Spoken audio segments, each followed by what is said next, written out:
കണ്ടോ, നമ്മൾ ആദ്യം കണ്ട ബീച്ചും ബോട്ടിൻ്റെ ഓഫീസൊക്കെ ഉണ്ട്. എത്ര ദൂരെയാണ്. ബീച്ചിങ്ങനെ നീണ്ട് കിടക്കുക. ആയിരക്കണക്കിന് ഷെൽട്ടറുകളുണ്ട് കേട്ടോ, ഇങ്ങനെ ടെൻറ്റ് പോലെ.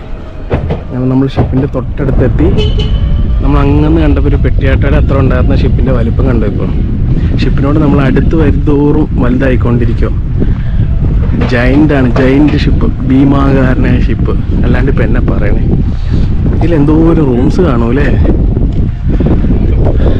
ഞാൻ ഓൾറെഡി പറഞ്ഞു, ഇത്ര വലിയ ഷിപ്പ് മൂവീസിലൊക്കെ അല്ലാണ്ട് നേരിട്ട് ഞാൻ കണ്ടിട്ടില്ല.